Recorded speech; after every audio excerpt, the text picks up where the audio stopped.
Empires can disappear in a single generation. The mighty Hittites, the opulent Egyptians, and the palace kingdoms of the Mycenaeans all fell into ruin over 3,000 years ago, plunging the Mediterranean into a centuries-long dark age. At the heart of this catastrophe, known as the Bronze Age collapse, lies an enduring mystery, the shadowy confederation remembered only as the Sea Peoples. An ancient Egyptian inscription describes them with haunting clarity, stating the foreign countries made a conspiracy in their islands, and all at once the lands were removed and scattered in the fray. By the end of this exploration, you will understand how a perfect storm of climate disaster, economic failure, and invasion unraveled the world's first globalized system. We will investigate who these mysterious raiders really were and ask what triggered their devastating migrations. How does the collapse of such an interconnected ancient world reflect on our own society today?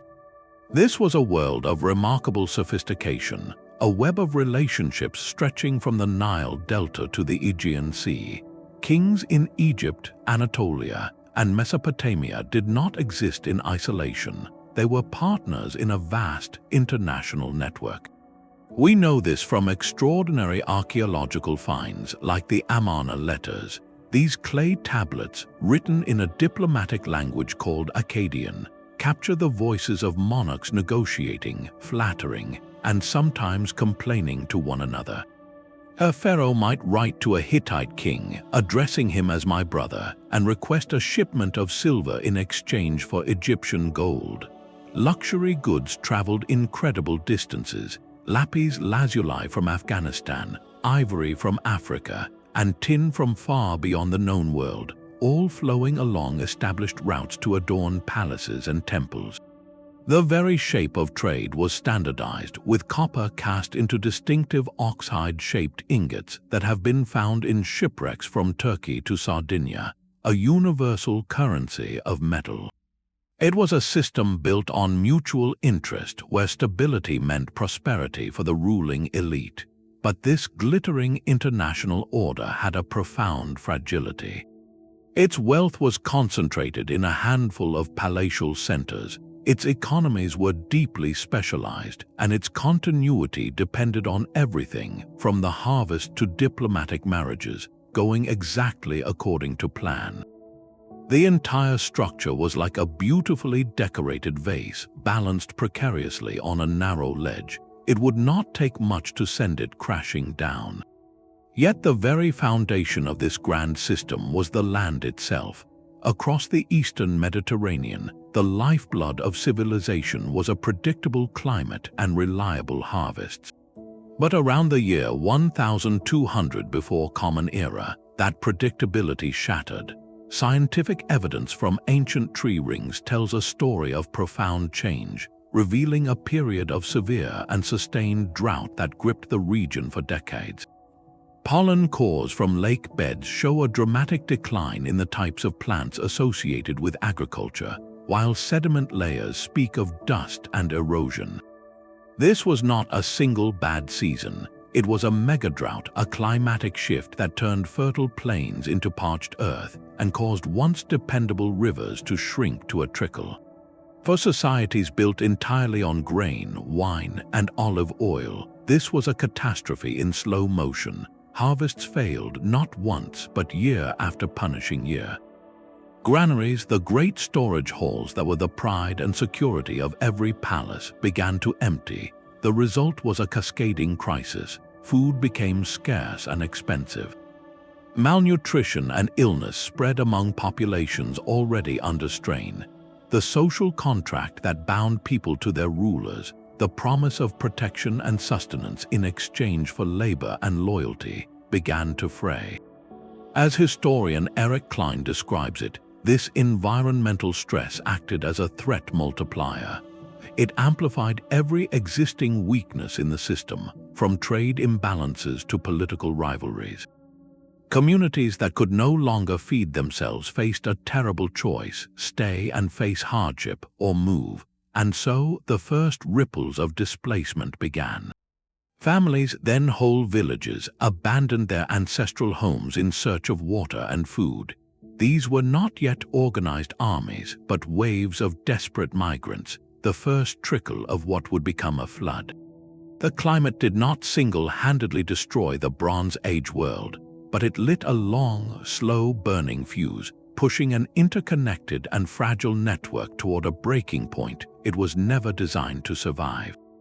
The drought did more than empty granaries. It began to unravel the very threads of trade that held empires together. Think of the late Bronze Age economy not as separate kingdoms, but as a single, delicate machine with parts scattered across the known world. For this machine to function, every piece had to move in sync. Copper from Cyprus needed to meet tin from distant Afghanistan to create bronze, the essential material for tools, weapons, and prestige goods. Olive oil from the Aegean was shipped to Egypt, while Egyptian grain fed palace workers elsewhere. This was a world running on just-in-time delivery, 3,000 years before the term was invented. When the climate crisis hit, it threw sand into the gears of this entire system. Agricultural surplus, the fundamental fuel for taxation and trade, evaporated. A palace that could not feed its own people certainly could not afford to import luxuries or even essential metals. We see evidence of this strain in the archaeological record. Palatial centers began to hoard their remaining wealth, burying treasures that were never recovered. The beautiful, standardized oxhide copper ingots, once the universal currency of commerce, are found in fewer and fewer places. It is as if the flow of goods was slowing to a stop. As the tax base shrank, the authority of the central palace crumbled from within. Local governors and communities, left to fend for themselves, likely questioned why they should send their dwindling resources to a far-off king who could no longer protect or provide for them. This internal fracturing was a critical vulnerability. An empire is weakest not when it is directly attacked, but when its own people lose faith. The interconnectedness that had been the source of great wealth now became a catastrophic risk.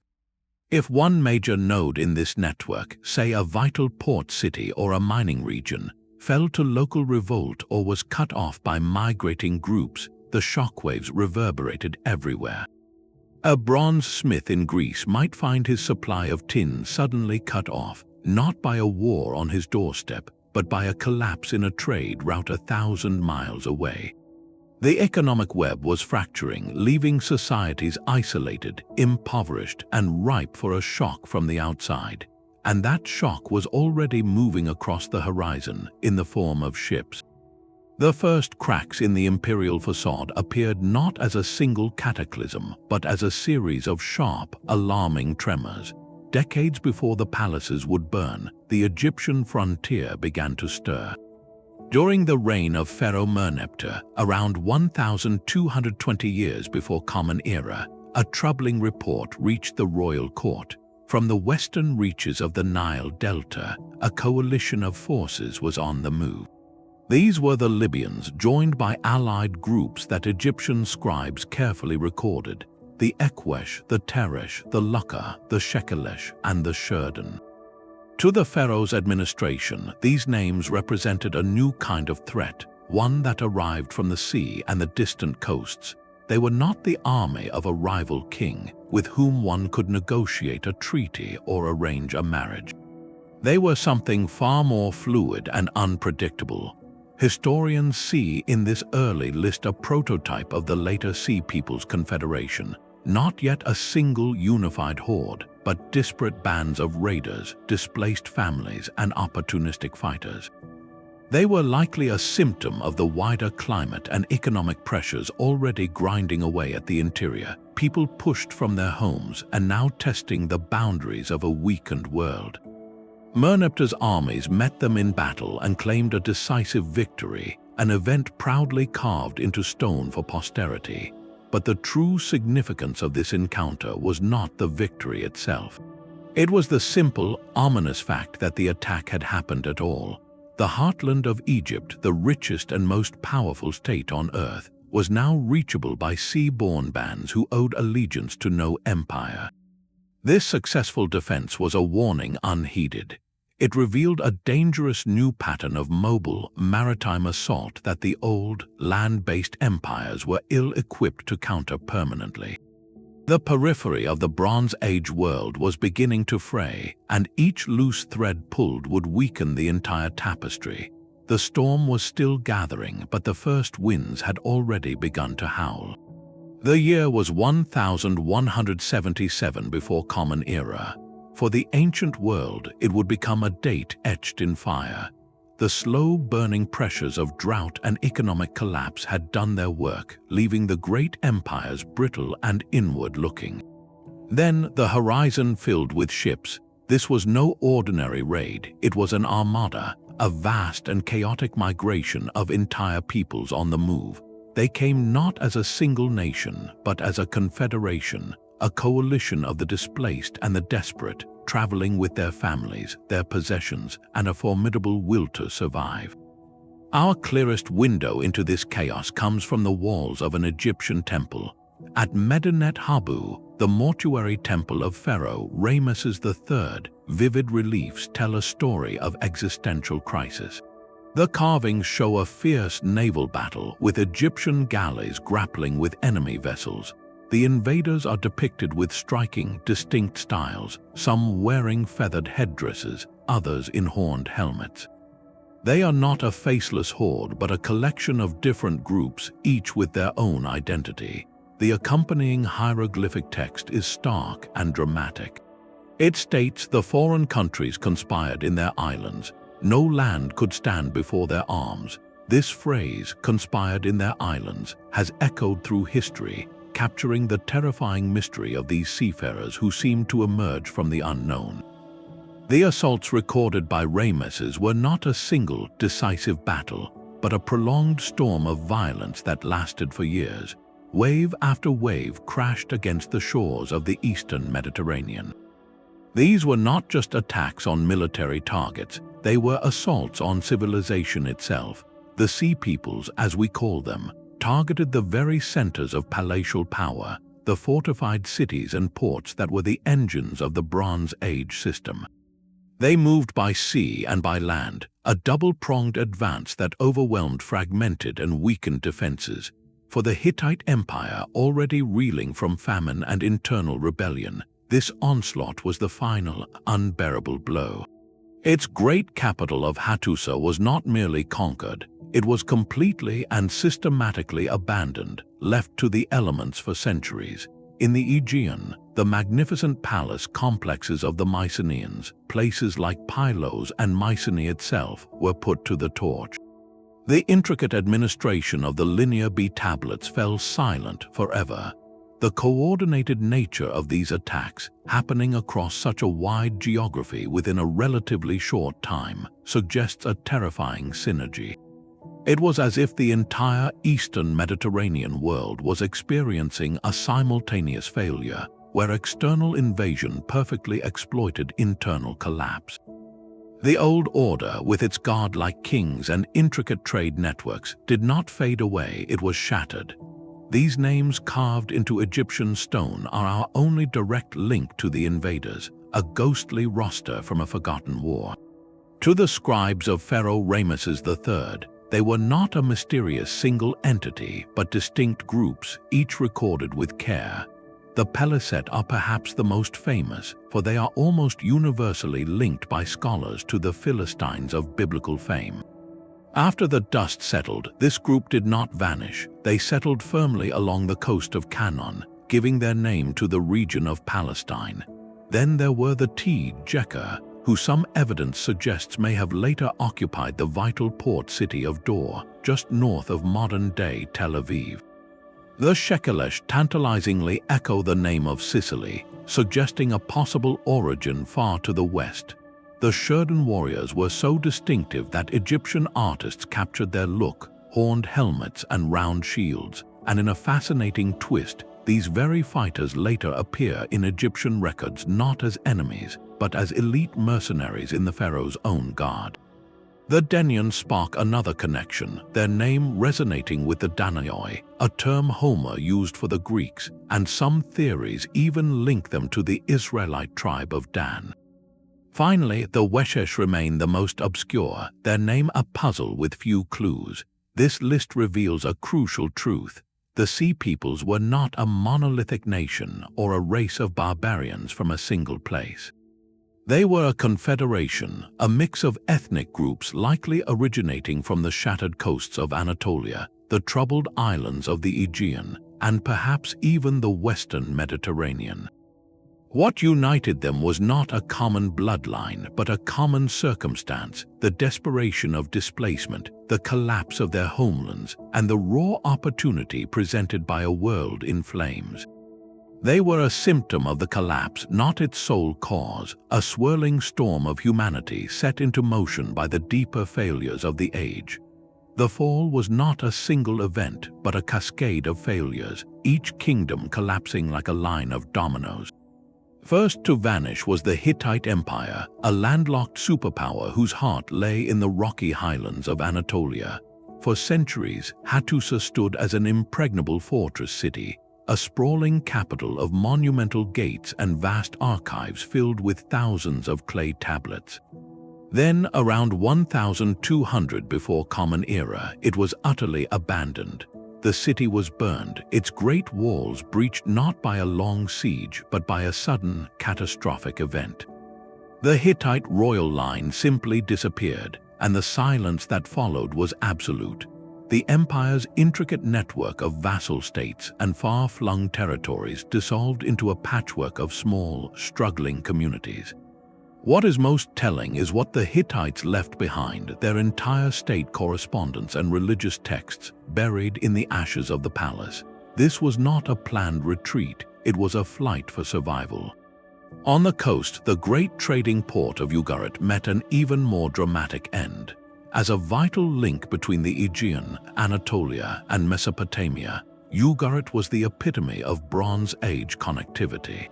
Its final moments are preserved in a cache of clay tablets, the last desperate letters sent from its king.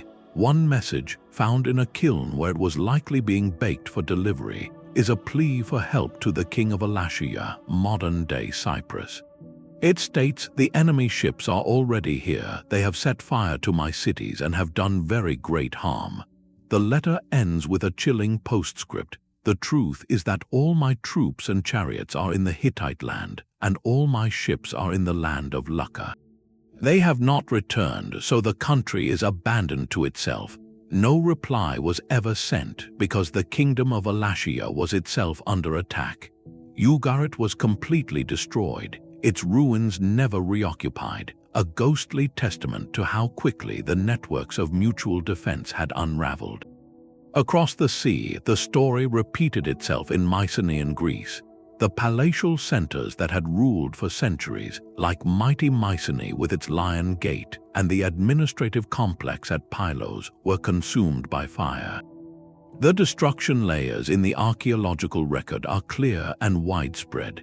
With the palaces gone, the complex bureaucracy they supported vanished overnight. The linear B-writing system, used solely for palace inventories and records, was forgotten. What followed was a drastic depopulation, as communities scattered from the lowlands to remote, defensible hilltops.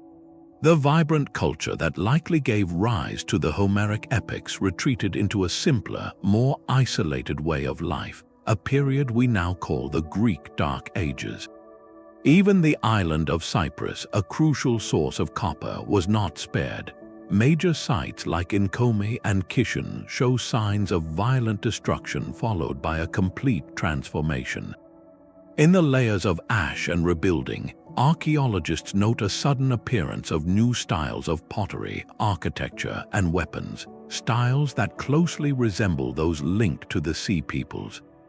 This was not merely a conquest, it was a cultural reset, signaling the arrival of new peoples who would shape the island's future. Amid this cataclysm, only one kingdom held the line, but its victory was Pyrrhic. Egypt, under the determined leadership of Pharaoh Ramesses III, marshaled its resources for a final, desperate stand. As his temple inscriptions proclaim, he turned back the invaders in a great land and sea battle. He saved the Nile Delta from occupation, preserving the continuity of Egyptian civilization for centuries to come. Yet the cost was ruinous. The campaign drained the royal treasury, the once lucrative trade routes from the north were severed, and the influx of precious metals and goods ceased. The pharaohs who followed Ramesses III ruled a diminished realm, their authority slowly ebbing away. The imperial Egypt of the Bronze Age, a powerhouse that had once projected its might from Nubia to Syria, was gone forever. It survived, but it was a survivor left exhausted, standing alone in the smoldering ruins of a world it once knew. The reliefs at Medinet Habu offer more than a victory monument. They are a detailed military manual carved in stone. To understand how these mysterious fleets could topple empires, we must look closely at the tools of their trade, their weapons, and their ships. The images reveal warriors equipped for a new kind of warfare. In their hands they carry long, straight swords and thrusting spears, a stark contrast to the curved, slashing khopesh favored by Egyptian infantry. This difference is critical. The straight sword is a versatile dueling weapon, ideal for the chaotic, close-quarters combat of a boarding action or a raid on a beach. It speaks to a fighting style built around individual skill and hand-to-hand confrontation, rather than the organized ranks and chariot charges of a traditional Bronze Age army. But their true advantage was not carried in their hands, it was built beneath their feet. The ships depicted in the Egyptian carvings are unmistakable. They have high, bird-headed prows and sternposts, with a single mast and a square sail set to catch the wind. These were vessels born for the open Mediterranean, capable of long voyages across deep water. They stand in direct opposition to the Egyptian fleet, which consisted primarily of galleys designed for the predictable currents of the Nile and coastal patrols. The Egyptian ships, often shown with archers firing from the decks and rigging, relied on projectile fire and boarding from a stable platform. The Sea Peoples' vessels, by their very design, suggest a different doctrine, speed, and surprise. This technological edge dictated their devastating tactics. They were masters of the hit-and-run raid. A fleet could appear on the horizon with little warning, land warriors directly onto a beach or a vulnerable stretch of coast, and strike at a wealthy settlement or a poorly defended palace complex before any local garrison could be mobilized. They would seize what they could, food, precious metals, tools, and then retreat back to their ships, vanishing into the sea lanes before a major army could arrive. For the great terrestrial empires, this was a nightmare scenario. The Hittites, for instance, were a land power with almost no meaningful navy. The Mycenaean palatial centers, while familiar with the sea, were not fortified against assaults coming directly from the water. These kingdoms could project immense power inland, with chariots and infantry marching along established roads, but they had no answer for a mobile, maritime enemy that refused to fight a set-piece battle. The Sea Peoples did not need to conquer territory in the traditional sense to bring a civilization to its knees. They simply needed to sever its lifelines. By raiding port cities, disrupting coastal trade, and destroying fishing villages, they could strangle the economic and food supply networks that sustained the palatial elites. A single successful raid on a grain shipment or a warehouse of copper ingots could cripple a region for a season. Repeated over years against a backdrop of drought and internal revolt, this strategy of targeted naval predation was catastrophic. Their greatest weapon was not the sword but the sail, granting them a freedom of movement that the old, rooted empires could neither match nor comprehend. But the story does not end with burning cities and shattered fleets. The Sea Peoples were far more than just a force of destruction. After the chaos subsided, many of these groups did not simply vanish back into the sea from which they came. They stayed, they built new homes, planted new roots, and in doing so, became agents of profound cultural transformation. The most compelling example of this is found along the coast of Canaan, in a place the world would come to know as Philistia. The Peliset, one of the tribes named in the Egyptian inscriptions, settled firmly in this region, establishing a powerful confederation of 5 major cities: Gaza, Ashkelon, Ashdod, Ekron, and Gath. This was not a temporary camp, it was a new society taking root. For archaeologists, the evidence of this transition is unmistakable. At sites like Ashkelon, excavations reveal a clear and dramatic break in the cultural layers. Above the ash and rubble of the late Bronze Age Canaanite city, a new material culture emerges, one that is strikingly different from what came before. The pottery tells a vivid story. Suddenly, there are new shapes and styles, like bell-shaped drinking bowls and jugs with strainer spouts, that bear a remarkable resemblance to pottery found in the Aegean world, the very region many scholars believe the Peliset originally came from. It is as if a whole new set of dining habits and social customs arrived with these settlers.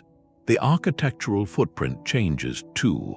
Archaeologists find the remains of circular, clay hearths in the center of main rooms, a common feature in Mycenaean Greek homes but previously unknown in Canaan. Even the diet shifts. Analysis of animal bones from these new Philistine layers shows a significant increase in the consumption of pork, a meat that was largely avoided by their Canaanite neighbors. This was not a case of conquerors imposing their will on a captive population, but of a migrating people bringing their entire way of life with them, their food, their tools, their domestic rituals, and rebuilding it on foreign soil. They were not just raiders, they were refugees and pioneers, carrying the cultural memory of their lost homelands into a new world. This settlement pattern forces us to reconsider the entire narrative. The Sea Peoples were not a mindless plague. They were a complex mix of warriors and families, driven by desperation and opportunity.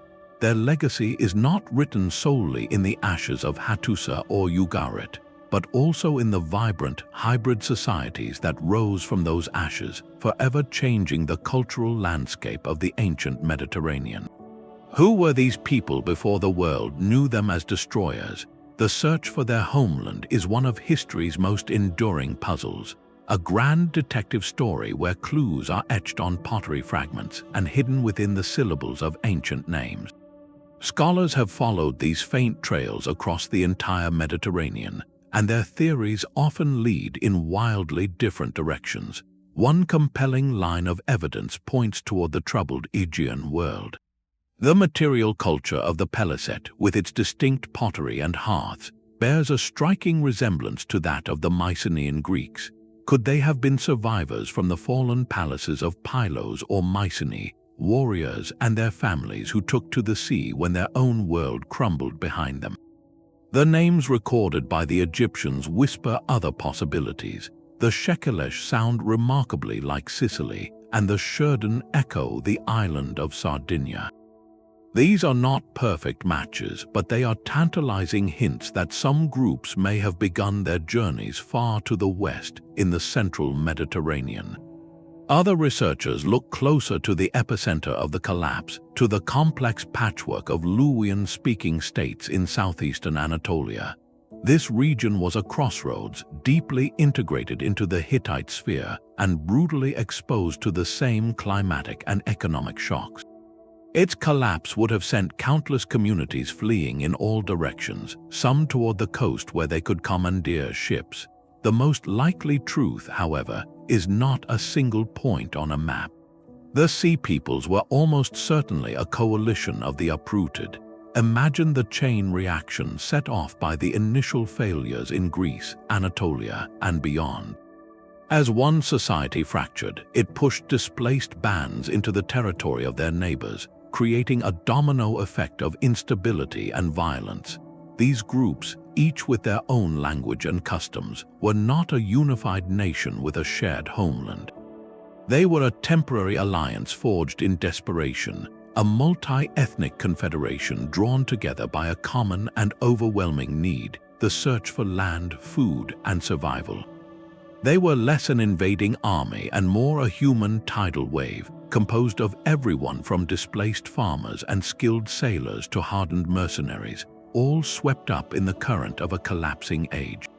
Their origin story is therefore not one of a homeland, but of a chain of calamities that converge to reshape the world. Even the mightiest walls cannot hold if the people within have lost hope. While the Sea Peoples raged from the sea, a quieter, more insidious enemy was eroding empires from within: social fragmentation and revolt. External invasion rarely succeeds without deep internal weakness, and the Bronze Age kingdoms were crumbling under their own weight long before the first strange ship appeared on the horizon. The very structure of these societies, with their immense wealth concentrated in glittering palace complexes, sowed the seeds of their own downfall. For the farmers, artisans, and laborers living in the hinterlands, the palatial economy was a demanding master. They produced the grain, pottery, and textiles that filled the storerooms, while the elite enjoyed luxuries from across the seas. When the climate crisis hit and harvests failed, this fragile social contract shattered. Resentment festered among those who saw their own families facing hardship while the central authority seemed distant, indifferent, or impotent. The written records from this desperate time are haunting. At Ugarit, the letters pleading for help against enemy ships also hint at a kingdom paralyzed, unable to muster its own defenses. Where was its army? Where were its ships? The text suggests they were far away, perhaps dealing with other crises, leaving the heartland exposed.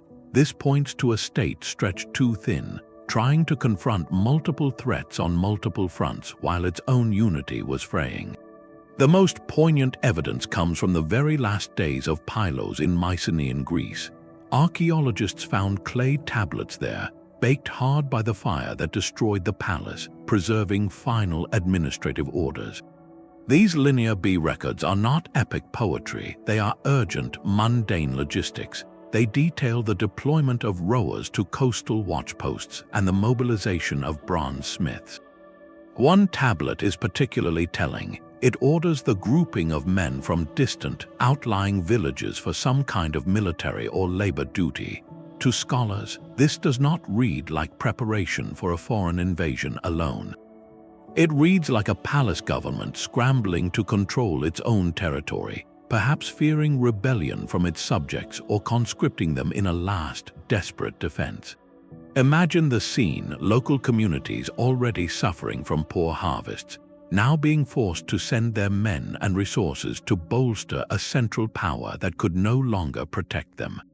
Loyalty in such conditions becomes a fragile commodity. In this tinderbox of famine and inequality, the arrival of outside groups presented a dangerous alternative. For a disaffected peasant or a marginalized coastal villager, the Sea Peoples might not have seemed like mere destroyers. They could have appeared as a chaotic force of change, an opportunity to break free from a crumbling and oppressive system. Some may have joined them willingly, seeing more promise in the mobile, fluid bands than in the failing palace overhead. Others may have simply fled into the hills, abandoning their fields and villages, which further crippled the agricultural and tax base of the state. This internal unraveling turned a crisis into a catastrophe, a kingdom fighting a war on two fronts, one against a mysterious external enemy and another against the collapse of its own social order, stood little chance. The palaces did not just fall to invaders, they collapsed from within, hollowed out by the loss of the very people whose labor and loyalty had built them. The true collapse was not a military defeat, but a profound failure of legitimacy. This interconnectedness was the system's greatest strength and ultimately its fatal flaw. The fall of the Hittite Empire was not just a distant tragedy, it was an economic earthquake felt across the continent. With the great capital of Hattusa abandoned and its administration vanished, the carefully managed overland routes that carried tin from the east simply ceased to function. This was not a minor shortage. Tin was the essential ingredient for making bronze, the alloy that defined the age. Suddenly, smiths in Assyria and the vibrant cities of the Levant found their supply lines severed. Without bronze, you could not forge new weapons for soldiers, new tools for farmers, or new ceremonial objects for temples. A single collapse in Anatolia had just paralyzed the military and economic capacity of kingdoms hundreds of miles away. Meanwhile, on the coast, the fiery destruction of Ugarit had an equally devastating maritime impact. That bustling port had been a central switchboard for international trade, where goods from Cyprus, Egypt, and the Aegean were exchanged. Its silencing created a deafening quiet across the sea lanes. Ships that once carried copper, olive oil, and fine pottery now had no safe harbor to target, no reliable partners to trade with. The Mediterranean, once a connective highway, became a barrier of uncertainty and danger. This vacuum of commerce pulled the Mycenaean Greeks even deeper into their spiral. Their own palaces, which had thrived on exporting oil and wine and importing luxury goods, found their markets gone. The intricate palace bureaucracies that managed this trade, recorded on those linear B tablets, suddenly had nothing left to administer. The entire concept of a centralized, redistributive economy became meaningless. Historians refer to this cascading disaster as a systems collapse. It means that the complex web of specialized roles, from scribe and merchant to chariot maker and diplomat, could no longer be supported. When the flow of information, goods, and security stopped, the roles themselves disappeared. The result was a profound and rapid simplification of life. Literacy, which existed almost exclusively for palace record-keeping, vanished in many regions. The advanced art of fresco painting and monumental stonework was forgotten. Populations abandoned large cities for smaller, safer settlements, and the technological know-how for things like large-scale drainage or fortification slowly faded from memory. It was a great unlearning, a regression that took centuries to reverse. The world did not just lose empires, it lost the very idea of how to run them, leaving a silence that would last for generations. Our story of the collapse, then, is written largely by the last one standing. The grand narrative we inherit comes from the walls of Medinet Habu, the mortuary temple of Pharaoh Ramesses III in Egypt. Here, carved in stone for eternity, is a story of divine victory and pharaonic might. The inscriptions and reliefs are breathtaking in their detail, showing the king standing heroically in his chariot, his bow drawn against a chaotic mass of foreign warriors. In a dramatic naval scene, Egyptian archers rain arrows down upon enemy ships, whose high prows are tangled in reeds, a symbol of their defeat. The text declares that Ramesses turned back the invaders who had dared to challenge the order of the gods themselves. This is our clearest, most vivid account of the Sea Peoples, and it is, without question, a masterpiece of propaganda.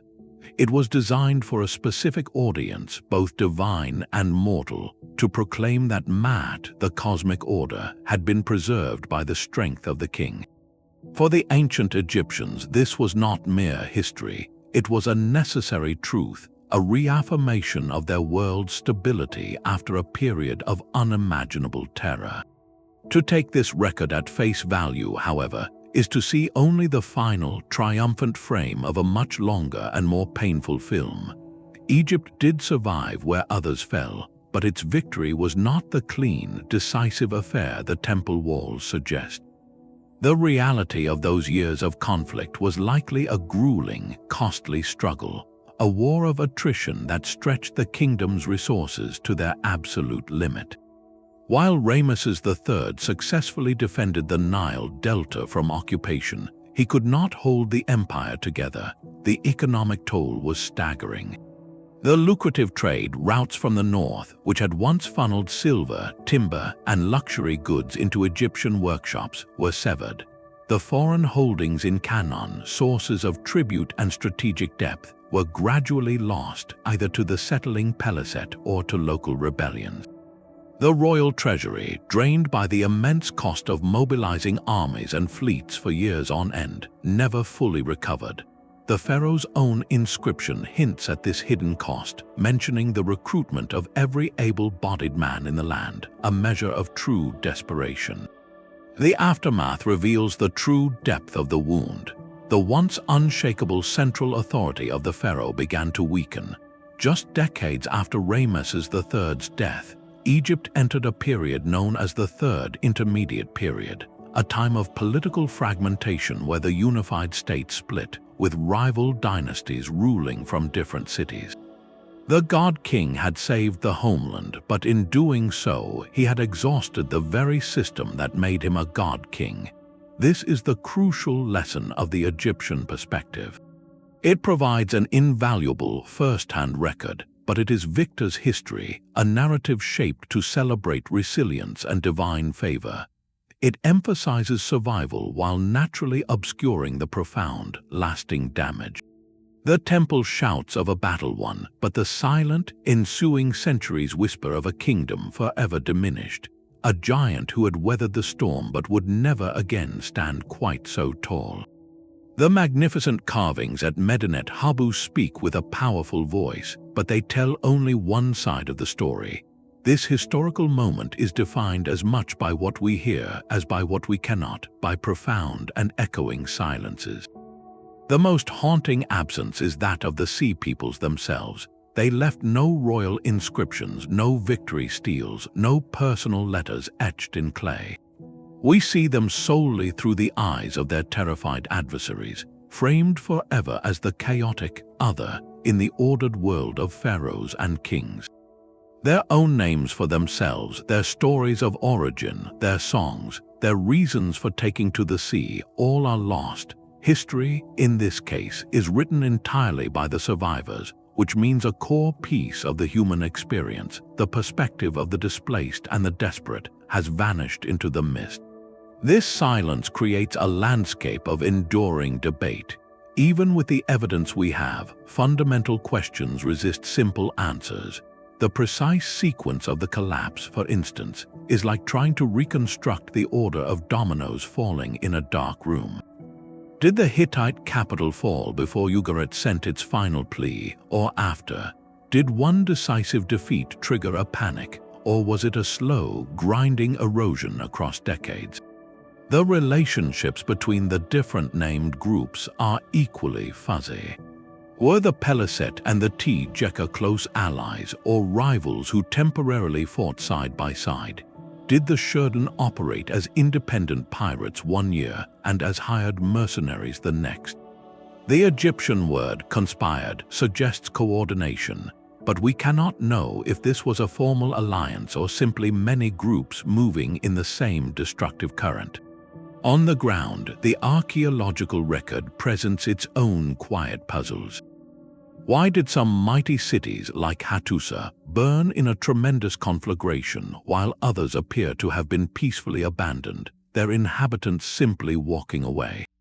The difference between a violent sack and a slow, planned departure speaks volumes about the nature of the threat and the choices people faced, yet the reasons remain just beyond our grasp.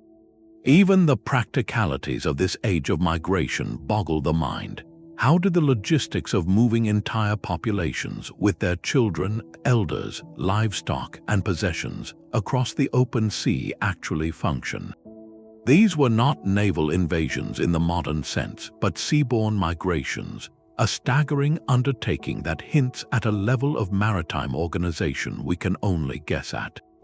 It is precisely these gaps, these unanswered questions, that transform the Bronze Age collapse from a settled chapter of the past into a living historical mystery.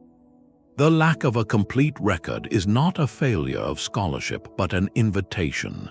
It invites continuous reinterpretation, a constant sifting of the evidence as new discoveries come to light. A single shipwreck found deep under the Mediterranean, a new analysis of ancient pollen in a dry lake bed, or a fragment of a tablet with a previously unknown name, any of these could shift our understanding overnight. This period reminds us powerfully that history is rarely a complete book. More often, it is a collection of fragments, a puzzle with most of its pieces missing, where the silent spaces between the evidence are just as meaningful as the evidence itself. The past is not just written in scrolls, it is buried in the ground. While ancient texts give us the narrative of the collapse, archaeology provides the undeniable physical evidence of the catastrophe. Digging into the ruins of the Bronze Age, researchers uncover a chillingly consistent clue, a distinct layer of ash, charcoal, and rubble that marks the end of an era. This is the destruction layer, a stark horizontal line in the soil that separates a vibrant civilization from the silence that followed. At site after site, from Anatolia to the Aegean, this layer dates to the same narrow window of time, the late 13th or early 12th century before Common Era. It is the Archaeological Smoking Gun. At Hattusa, the Hittite capital, excavations reveal more than just burned buildings. They found personal treasures left behind in the debris, like a pair of golden earrings and a ceremonial dagger, items of immense value that were never retrieved. This speaks to a sudden, catastrophic event, a panic so complete that people fled without their most precious belongings. The story is even more intimate at Ugarit. In the streets of that doomed port city, archaeologists discovered a bronze smith's tool kit, buried where it was dropped. Imagine the scene: a craftsman, perhaps hearing the shouts of alarm or seeing smoke on the horizon, abandoning the very tools of his trade in a desperate rush to escape. That single, discarded kit makes the panic tangible, transforming an ancient disaster into a human moment of sheer terror. In the palace of Nestor at Pylos, the evidence is preserved in fire. The great complex was consumed by flames so intense that they baked the clay administrative tablets in the archive room, ironically preserving for eternity the very records of a kingdom that was vanishing in that moment. Yet, for all this vivid evidence of violence, the picture is not uniformly dark. Some important sites show no signs of a violent end at all. They appear to have been peacefully, if hastily, abandoned. This variation is crucial because it complicates the simple story of a single invading horde sweeping all before it. Instead, it paints a portrait of a messy, multifaceted unraveling. The collapse was not a single apocalyptic event, but a perfect storm. In some places, it was invasion, with foreign warriors putting cities to the torch. In others, it was internal social collapse, where failing institutions led communities to simply disperse. Elsewhere, it was the final gasp of economic failure, where a city starved and emptied without a fight. Some researchers even suggest that pandemic illness, moving along those same trade routes that once carried wealth, may have played a role in depopulating regions. The archaeological record does not give us one answer, it gives us many. It shows a world experiencing a simultaneous systems failure, where different pressures, from external raids to internal famine, combined in different ways in different places to achieve the same devastating result: the end of the age. Out of the silence that followed the burning of the palaces, a new world was slowly, painfully being born. The collapse had not erased everything, but it had cleared the ground, breaking the rigid, top-down systems of the old palace economies. In their place, something more fluid and resilient began to take root. Nowhere is this cultural rebirth more vividly documented than in the lands of the Philistines. Those same Peliset warriors who had arrived on the shores of Canaan as fearsome raiders did not remain isolated conquerors for long. Over the next few centuries, a fascinating process of blending occurred. The distinct Aegean-style pottery that marked their early settlements, the bell-shaped bowls and stirrup jars, gradually began to change. Local Canaanite pottery techniques and designs started to appear alongside them. Their diet, once heavy with pork, began to incorporate more of the local sheep and goat. Even their language likely absorbed words from the Semitic tongues spoken around them. They did not vanish, but they were transformed, becoming a unique hybrid culture that was neither purely Aegean nor purely Canaanite, but something entirely new, a product of the post-collapse world. This pattern of synthesis was not unique to the coast. Far to the north, in the Anatolian highlands where the Hittite Empire had once stood, a power vacuum lasted for centuries. Into this space stepped new peoples, most notably the Phrygians. By the 8th century before Common Era, they had established a powerful kingdom with its legendary capital at Gordian. The Phrygians were not direct heirs to the Hittites, but their rise in the same region shows how the collapse opened pathways for entirely new political identities to form, identities unburdened by the old imperial structures. The most profound transformation, however, may have occurred in Greece. The Greek Dark Ages were a time of profound simplification, of isolation and forgotten arts. Yet this period of hardship stripped away the old, complex palatial hierarchy. Society reorganized itself around smaller, more manageable units, the family homestead and the village. It was from this fertile ground of necessity that the iconic Greek city-state, the polis, eventually emerged. The collapse had destroyed the concept of a single, god-like king ruling from a distant palace, and in doing so, it created the social space for new ideas about community, citizenship, and shared governance to slowly germinate. This cultural reset had a practical counterpart in one of humanity's most important inventions, the alphabet. The old writing systems of the Bronze Age, like Linear B and cuneiform, were complex syllabic scripts that required years of training to master, knowledge restricted to a tiny class of elite scribes serving the palace. In the fragmented, decentralized world after the collapse, a more accessible tool was needed. Sometime in this period, inspired by earlier Phoenician symbols, the first true alphabet began to spread. Its revolutionary genius was simplicity, a small set of symbols that represented sounds rather than whole syllables or concepts.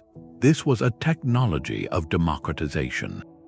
It was far easier to learn, meaning that literacy was no longer the exclusive domain of a royal bureaucracy. Merchants could keep their own accounts, poets could record their verses, and ordinary citizens could, in time, engage with written law.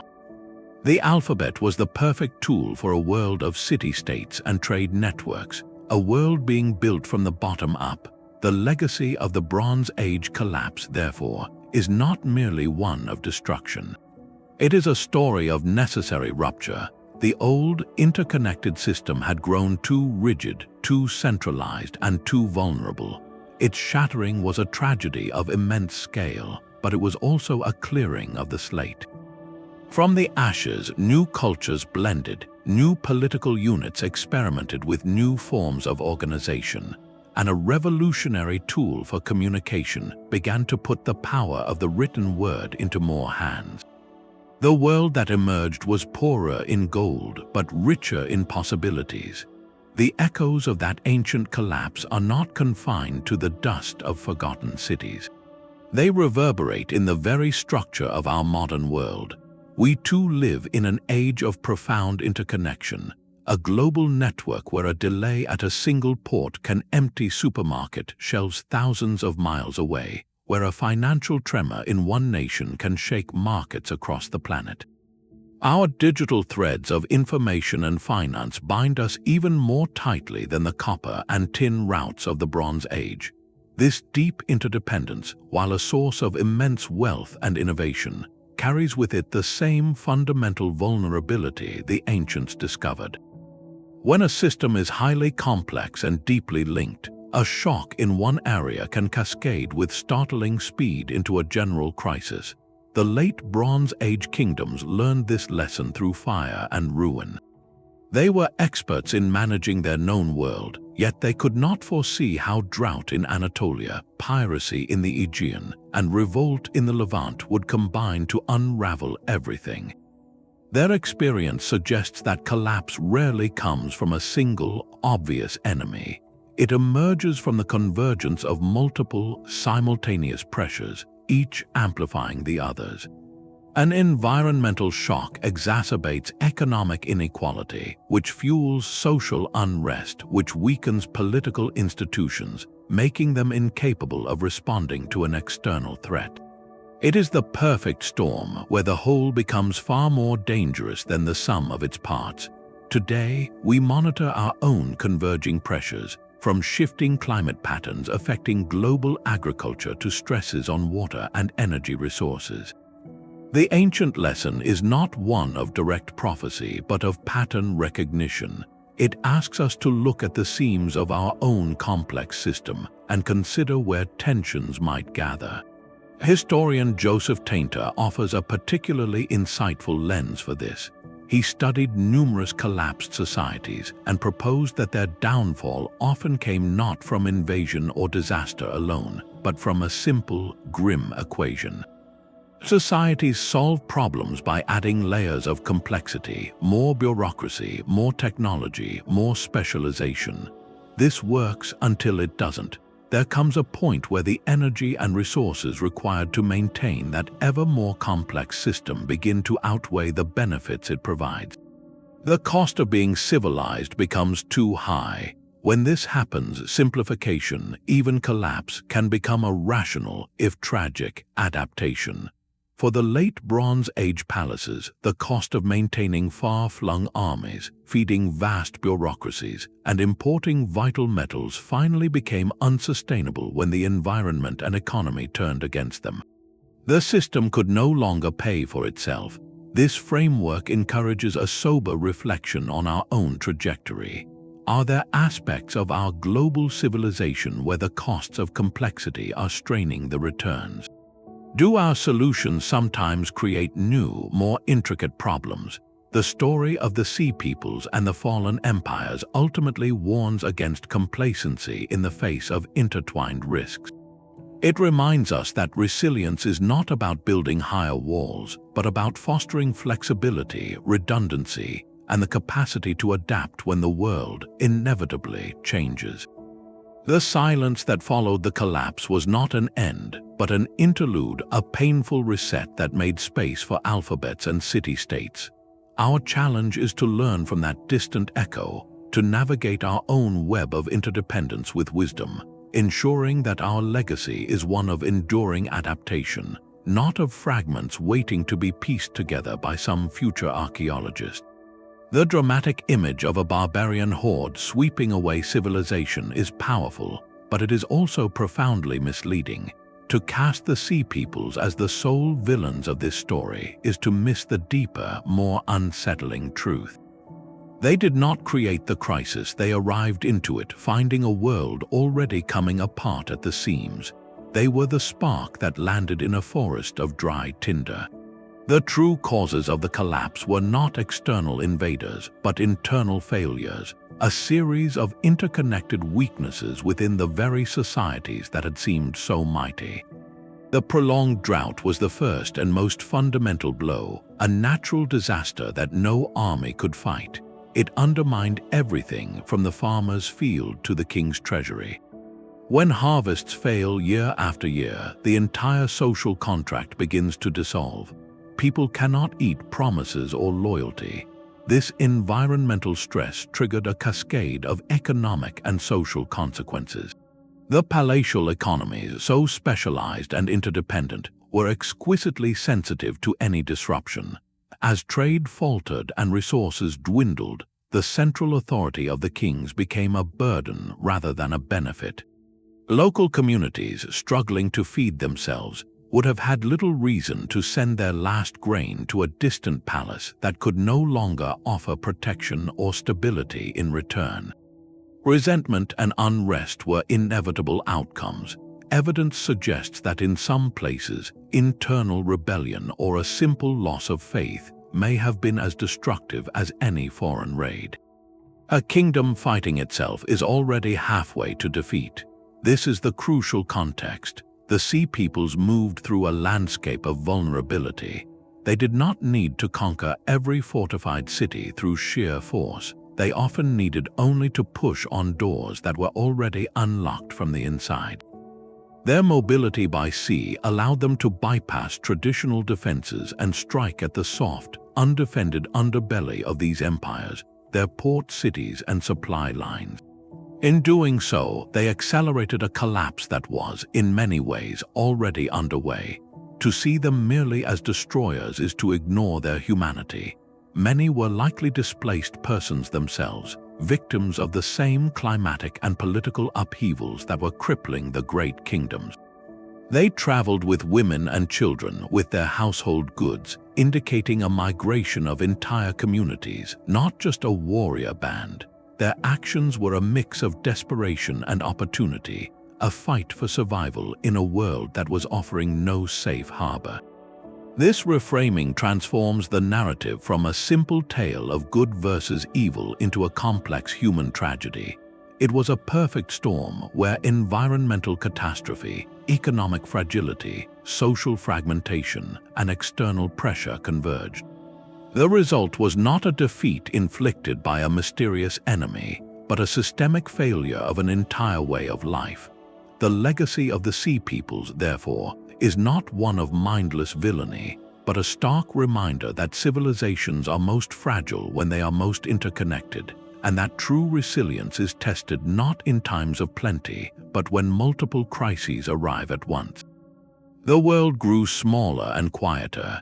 In the wake of the Great Collapse, a profound silence descended, not just of people, but of knowledge itself.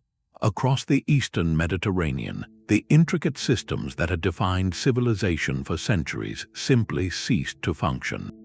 This period, often called the Greek Dark Ages or the Near Eastern Dark Age, was not a pause but a profound regression, a retreat from complexity that shows just how fragile the tapestry of civilization can be.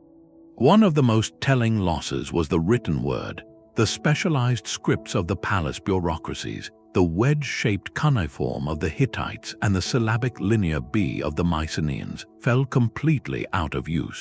Imagine an entire society losing the ability to read its own records, its own laws, its own literature. It happened. The class of scribes, the administrators who had managed the flow of grain, metal, and labor, vanished.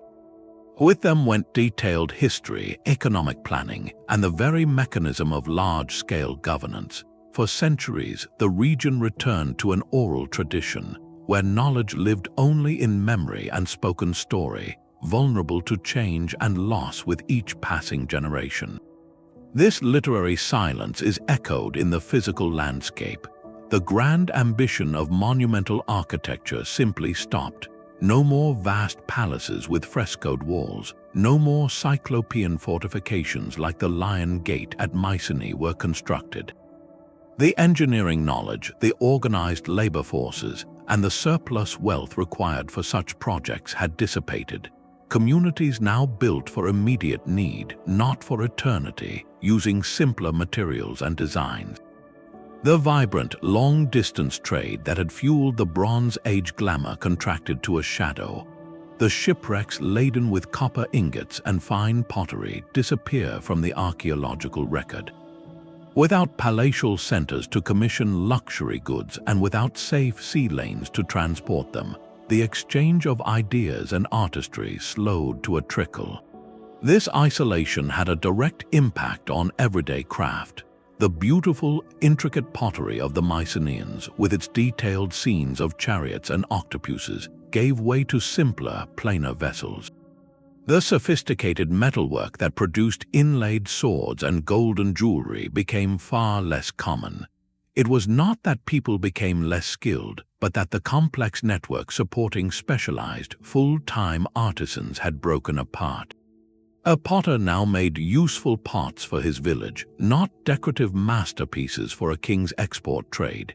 Perhaps the most significant change was in where and how people lived. Many of the great urban centers like Hattusa or the citadel of Mycenae were completely abandoned. Populations declined, likely due to the combined hardships of the preceding collapse. Those who remained often dispersed from the vulnerable lowland plains and coastal cities. They moved to smaller, more defensible hilltop settlements, communities that could be managed locally and sustained through subsistence farming. This was a dramatic simplification of society. The highly stratified world of kings, priests, scribes, merchants, and specialized laborers reverted to a more basic structure of farmers, herders, and local chieftains. Life became intensely local, focused on the family plot and the immediate community's survival. This regression was not a uniform darkness, nor was it total ignorance. It was, in a sense, a societal adaptation to a world that could no longer support the old, energy-intensive complexity. The towering, interconnected palace system had required too much fuel to maintain, and when that fuel ran out, the system powered down to its most basic, sustainable level. It was a hard reset, a return to a simpler operating system after the grand software of empire had crashed.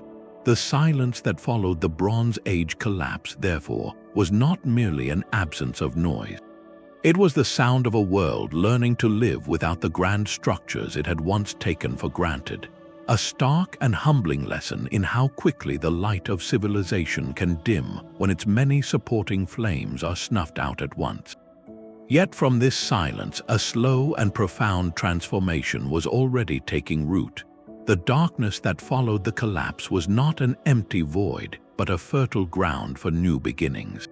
Over centuries, the vacuum left by the fallen empires began to fill, not with replicas of the old palace system, but with entirely new forms of political and economic life.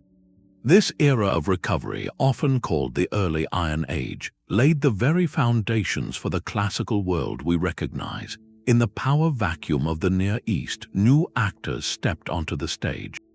To the east, in the heart of Mesopotamia, the formidable Neo-Assyrian Empire began its ascent, building a military machine of unprecedented scale and organization.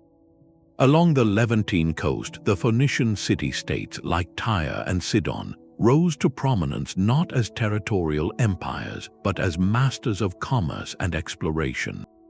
They became the new maritime connectors, their ships venturing across the Mediterranean and possibly beyond, establishing trade networks and colonies that would spread culture and goods for centuries. Inland, the smaller but culturally monumental kingdoms of Israel and Judah consolidated, their stories and laws eventually forming a core text of Western tradition.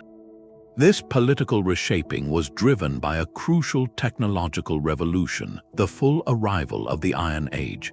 Ironworking was not a sudden invention of the Dark Ages, it had been known for centuries. But the collapse of the Bronze Age system created the perfect conditions for its widespread adoption. Remember, bronze required two metals, copper and tin, that often came from distant, separate sources. When those long-distance trade routes shattered, the supply of tin became unreliable or vanished entirely. Societies needed a new, more accessible material for tools and weapons. Iron was the answer. Its ore was far more common and could be found in many local regions, eliminating the dangerous dependency on fragile international networks. The technology to smelt and forge iron effectively, which required higher temperatures and new techniques, was refined out of necessity. This shift from bronze to iron was more than a change in metal, it was a democratization of power. Iron tools made farming more efficient for more people.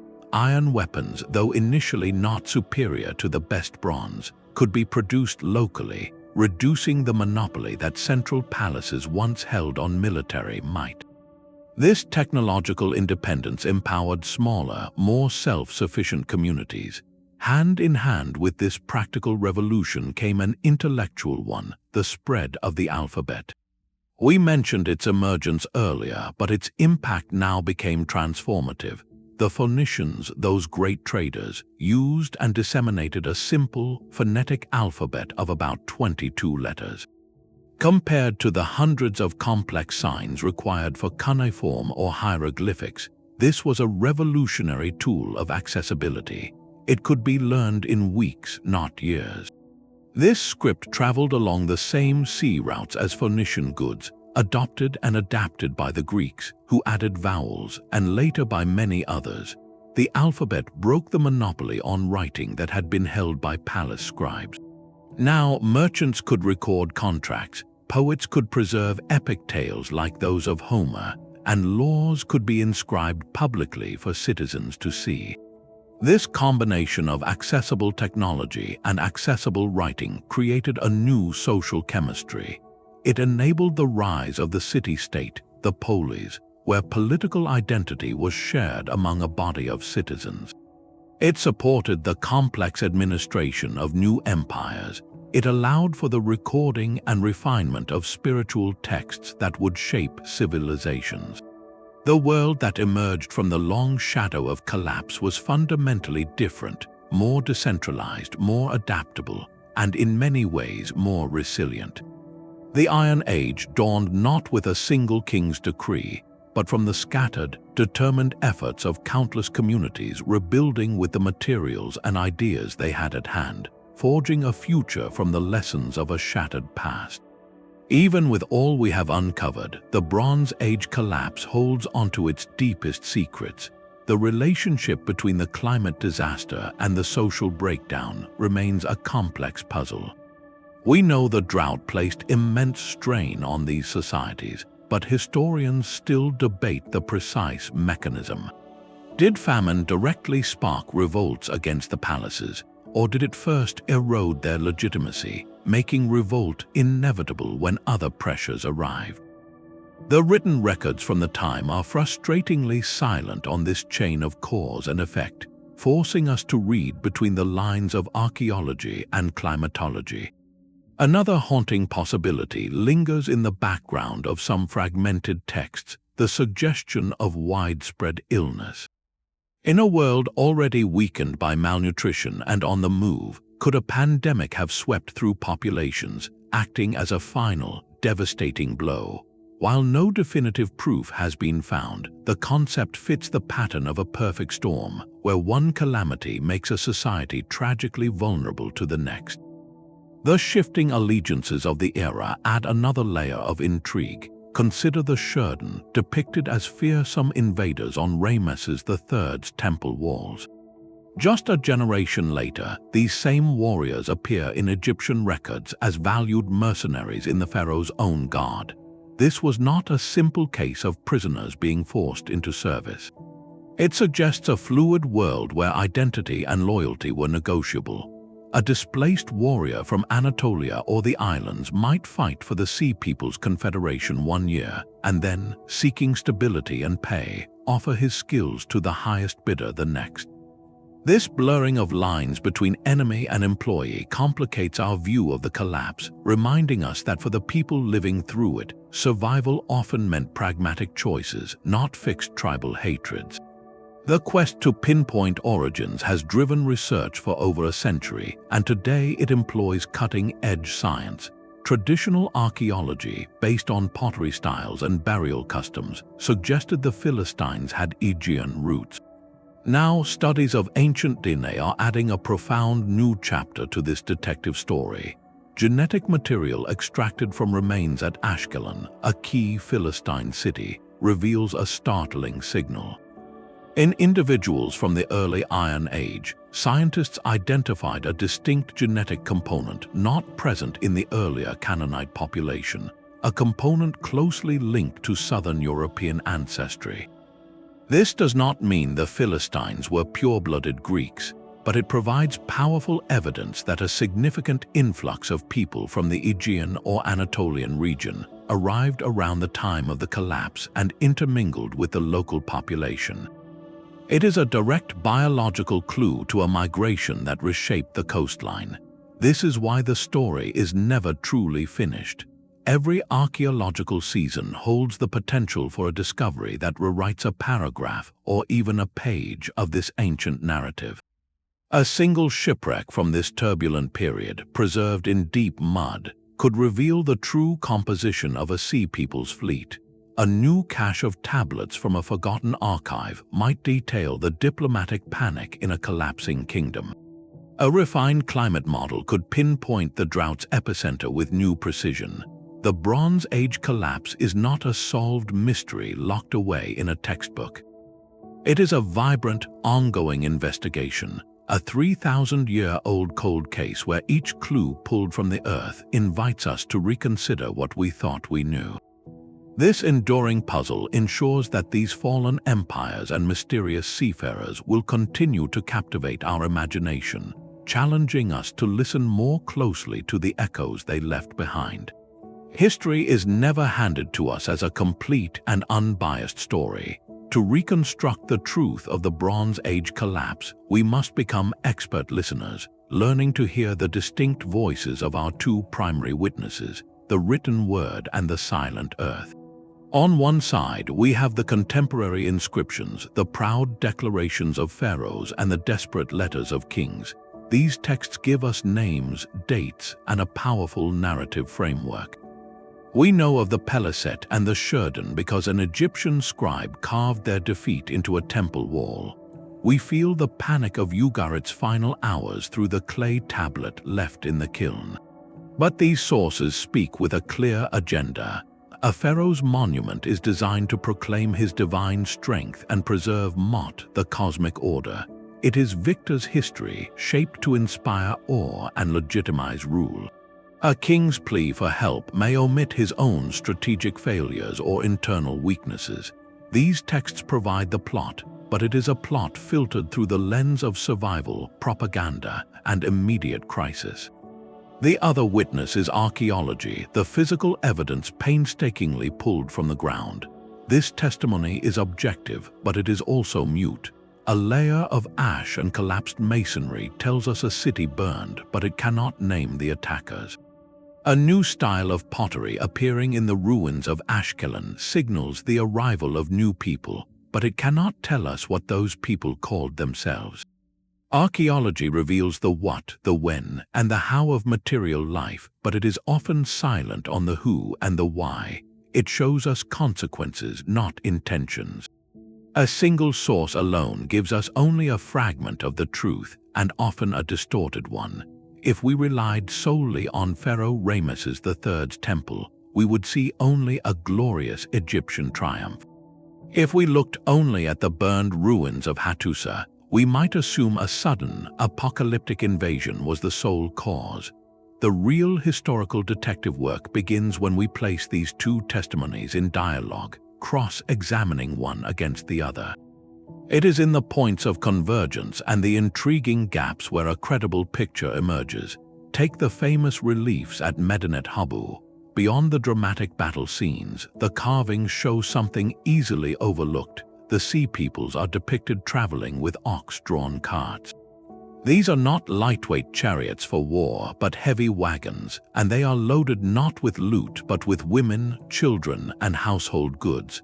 The Egyptian artists, perhaps without even intending to, captured a crucial detail. This was a migration of entire communities, not a raid by a warrior band. This artistic clue from a biased source finds its echo in the silent archaeological record. At Philistine sites, we find no evidence of a ruling warrior class lording over a subjugated population. Instead, we see the rapid establishment of complete settlements with houses, hearths, and domestic pottery from the very first layer. The archaeology confirms the story the reliefs hint at. These were people coming to stay. This dialogue continues with the evidence of cultural change. The Egyptian texts name the Peliset as a distinct group among the invaders. Archaeology, independently, shows a dramatic shift in material culture along the Canaanite coast at exactly this time. The appearance of Aegean-style pottery, circular hearths, and new dietary habits like pork consumption forms a physical fingerprint that matches the historical mention of a new people arriving from across the sea. One source provides the label, the other provides the cultural signature. Together, they build a far stronger case than either could alone. Perhaps the most powerful synthesis comes from correlating a specific royal boast with a specific layer in the dirt. An inscription by Pharaoh Merneptah claims he defeated an earlier wave of invaders, including the Shurden and Lucca, in a great battle. Archaeology across the eastern Mediterranean reveals a wave of destructions at numerous sites dating to precisely his reign. We cannot say Merneptah fought at each of these cities, but the coincidence of timing suggests his campaign was part of a wider, regional conflagration that his inscriptions naturally frame as his personal victory. The burned rubble and the royal chronicle are two pieces of the same shattered mosaic. By listening to this careful conversation between text and artifact, we move beyond simplistic narratives of barbarian hordes or glorious last stands. We begin to see the complex, multifaceted reality of a world in transition. We see migrations spurred by desperation, cultural blending in the ashes of old cities, and the way human events are recorded, both in the stories we choose to tell and in the physical traces we leave behind. This dialogue does not give us all the answers, but it teaches us how to ask better questions of a past that will never speak to us directly. That enduring mystery has not been confined to academic journals. The shadowy saga of the Sea Peoples has found a vibrant second life in our modern stories, from the pages of novels to the glow of computer screens. They are the perfect historical blank canvas, an entire civilization of enigmatic invaders whose origins and motives are left for the imagination to fill. In popular culture, they are frequently cast as the ultimate archetypal destroyers, a faceless, relentless force of nature that sweeps away the old world. This portrayal taps into a deep-seated human fascination with cataclysm and the fragility of our own constructed order. We see this in blockbuster video games where they might appear as a late-game barbarian horde, an existential threat that players must desperately rally to repel. Historical fiction novels often place them as the ominous backdrop against which characters struggle for survival, embodying the chaos at the end of an age. Even documentaries, while grounded in evidence, cannot resist the compelling imagery of burning cities and strange ships emerging from a foggy horizon. These portrayals inevitably take dramatic license, simplifying the complex web of climate change, economic failure, and social unrest into a more direct and thrilling narrative of invasion and battle. A single, unified horde makes for a clearer antagonist than a multifaceted system's collapse. While a scholar might emphasize the Sherden as both enemies and later mercenaries, a film might depict them as a monolithic sea-borne menace.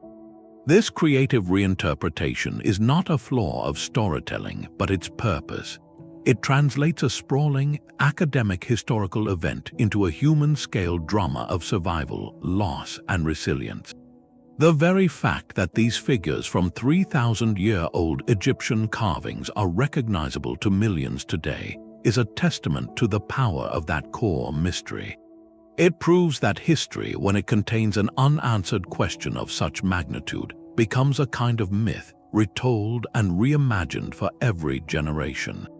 This popular fascination performs a vital service. For many people, their first encounter with the Bronze Age collapse is not through a textbook, but through a game, a novel, or a television program. That initial spark of excitement, that sense of epic scale and profound mystery, can be the very thing that pulls someone into the deeper, richer world of historical study. It creates a gateway. A player who builds a civilization only to see it threatened by sea raiders might suddenly become curious about who those raiders really were. A reader swept up in a novel set in Ugarit might find themselves searching online for archaeological reports about the city's final days. This journey from speculative fiction to evidenced reality is where the real magic happens. It allows the entertainment to serve as an invitation, pulling back the curtain on the even more compelling true story of interconnected societies, innovative adaptations, and the slow, intricate unraveling of a world. The key for any curious mind is to recognize the difference between the two realms. The popular portrayal is the thrilling movie trailer, full of dramatic highlights and clear conflicts.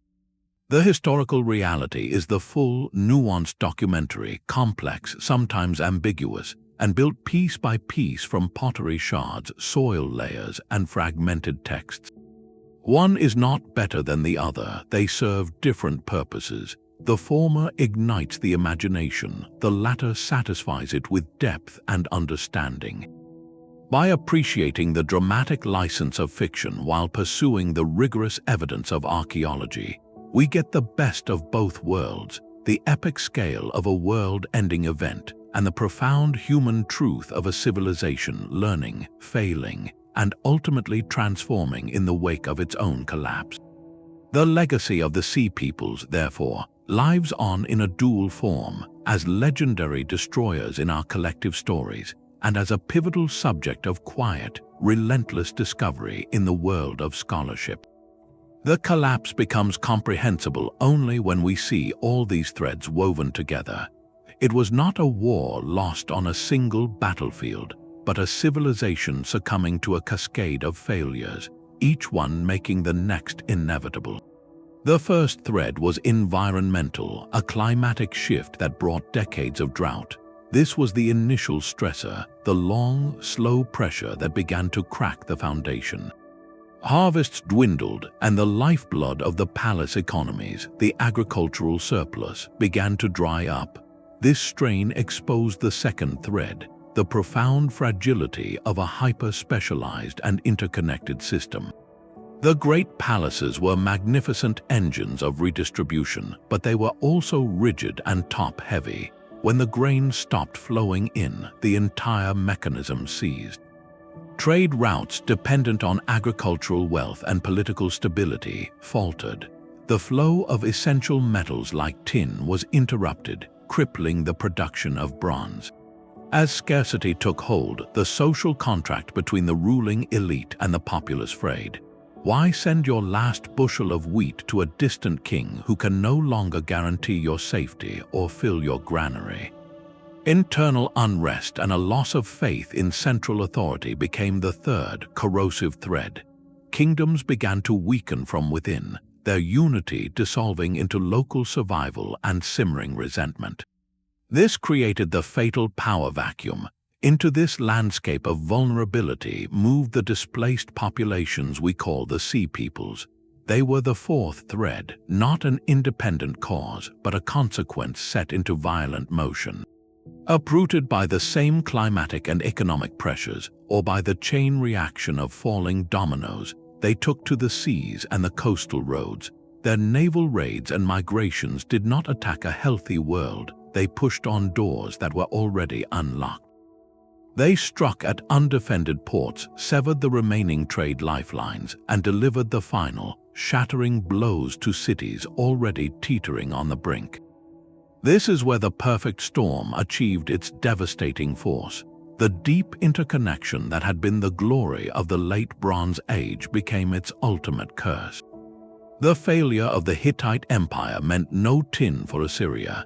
The destruction of Ugarit meant no safe harbor for Aegean ships. Like a network overloaded with simultaneous shocks, the entire system experienced a cascading blackout. The result was a system's collapse so complete it induced a centuries-long simplification of life, a retreat into smaller, isolated communities. Yet from that silence and ash, the painful, necessary rebirth of the Iron Age world began to take shape, forged from the hard lessons of a shattered past. The story of the Bronze Age collapse is, in the end, a profound lesson in humility. It whispers to us across 3,000 years that no civilization, no matter how grand its monuments or vast its trade networks, exists beyond the reach of converging forces. The glittering palaces of the late Bronze Age were not toppled by a single enemy, but by a perfect storm where climate disaster, economic fragility, social unrest, and external pressure amplified one another in a devastating symphony. This was a tragedy of lost knowledge where writing vanished and arts were forgotten, a darkness that lasted for generations. Yet within that crucible of collapse, resilience found its form. New identities were forged in the blending of cultures like the Philistines on the Canaanite coast. New technologies like widespread ironworking and the accessible alphabet rose from necessity, empowering more decentralized and adaptable societies. The world that eventually emerged, the world of city-states and written laws, was fundamentally shaped by the lessons, however harsh, of that great unraveling. As we look at our own globally connected world, facing its own climate challenges and complex systemic risks, the echoes of 1177 before Common Era grow unmistakably loud. This ancient history is not a prophecy of doom, but a call to thoughtful awareness. It asks us to recognize the fragility woven into our deepest interdependencies and to value the resilience that comes from flexibility, redundancy, and a deeper understanding of the systems we rely upon. Thank you for joining this exploration of one of history's greatest turning points. If you found this journey into the past thought-provoking, please subscribe for more deep dives into the mysteries that shape our world, and share your own thoughts on the Sea Peoples in the comments below.